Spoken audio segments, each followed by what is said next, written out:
Bonjour et bienvenue pour cette édition du journal Leaderhill version vidéo, édition de décembre 2022, la dernière de l'année, effectivement. Vous pourrez être surpris de me voir, je ne fais qu'un petit remplacement pour cette dernière émission.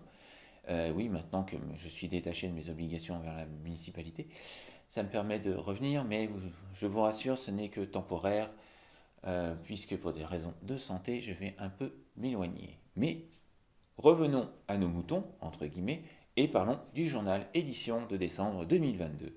Comme vous le savez, nous allons revenir sur trois actualités du mois de novembre 2022 et trois actualités pour décembre. Et évidemment, nous allons commencer avec une actualité concernant GPSO, notre communauté urbaine.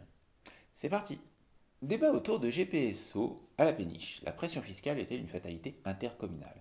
Jeudi 17 novembre 2022, à la péniche de Triel-sur-Seine, un débat a été organisé à l'initiative du collectif citoyen GPSO, encadré par le journal Les Deux Rives, autour de la question la pression fiscale est-elle une fatalité intercommunale?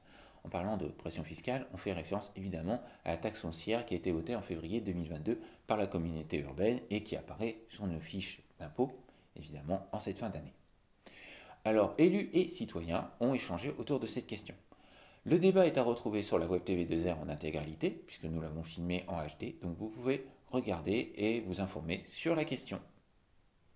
Tout de suite, les actualités de novembre. Pour ce mois de novembre 2022, nous commençons avec Meulan, les modifications de la ligne de bus 32. Depuis le lundi 7 novembre 2022, donc oui, cette année, la ligne 32 qui circule dans Meulan-en-Yvelines a reçu quelques modifications pour deux arrêts que vous pouvez retrouver dans l'article. Cela fait suite à des travaux et des études qui ont été menées durant l'été.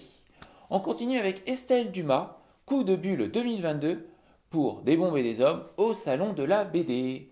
Effectivement, le samedi 19 novembre 2022, soit le premier jour du salon de la BD de Vernouillet, organisé par la commune de Vernouillet et l'association 9e BD à qui l'on doit le festival de la BD ou salon de la BD de Verneuil précédemment, Estelle Dumas a reçu le coup de bulle 2022, donc le prix du salon, pour Des bombes et des hommes, une BD à laquelle elle a participé.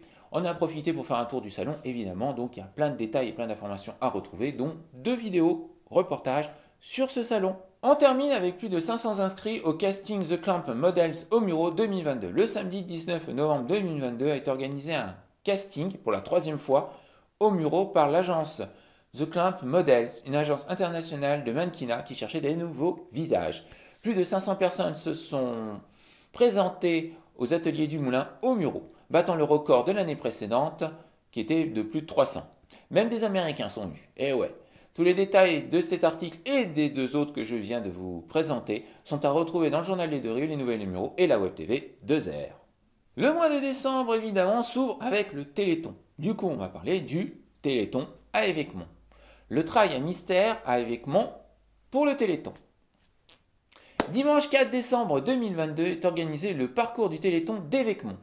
C'est un trail de 10h à midi. Un trail, oui, mais mystérieux. Mystère. Oui, un petit mystère qui tourne autour. Un parcours mystérieux. Bon, enfin, à venir. Eh bien, à découvrir. Mais ça, il faut y aller, évidemment. Rendez-vous à Évêquemont. Et puisqu'on parle de trail, on va continuer. Évidemment. Ardrécourt, le Choco Trail 2022. De 32 km, on passe à 42 km. De quoi je parle? Vous allez comprendre. Le week-end du samedi 10 et du dimanche 11 décembre 2022 est organisé le trail du Choco Trail. La seule course où on gagne des médailles de chocolat à la fin. Et oui, il faut tenter. Et cette année, il y a une nouveauté, c'est que le parcours long de 32 km passe à 42 km. Et oui, serez-vous capable de relever le défi? À vous de voir.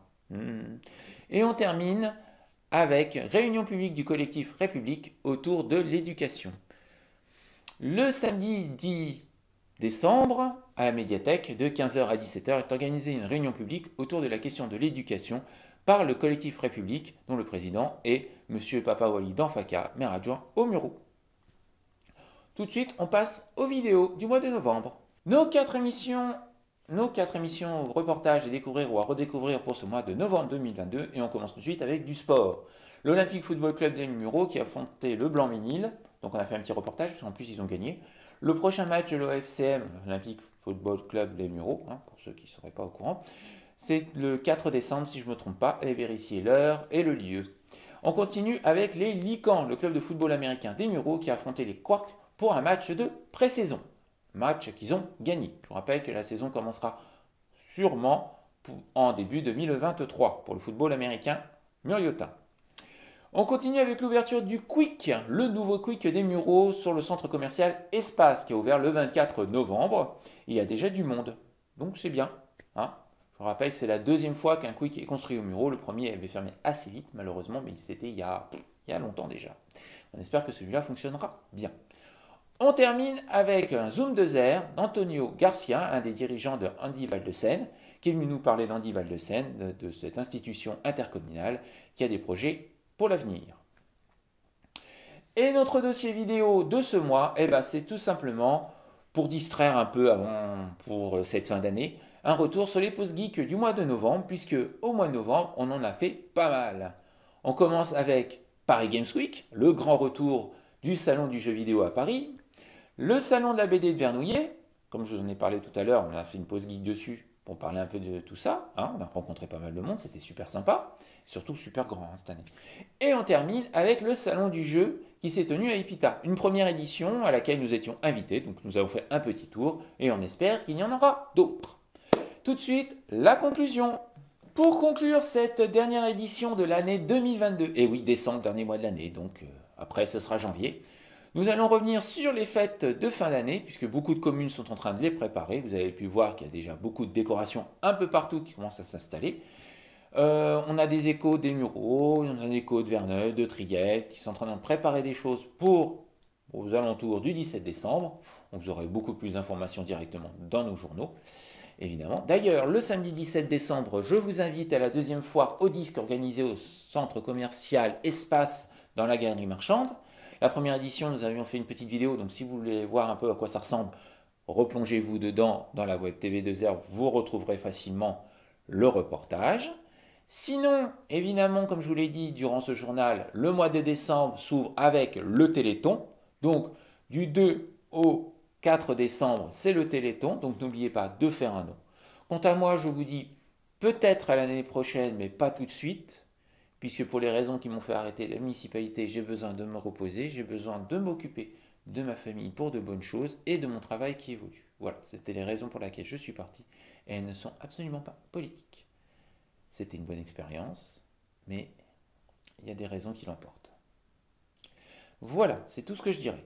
Maintenant, rendez-vous en 2023 avec la Web TV de Zer. À bientôt, et j'espère que Julien reprendra vite sa place. Ou Rodrigo, voilà. Parce que c'est bien, non? Ça change des têtes. Allez, à l'année prochaine, bonne fête de fin d'année. Merci, au revoir.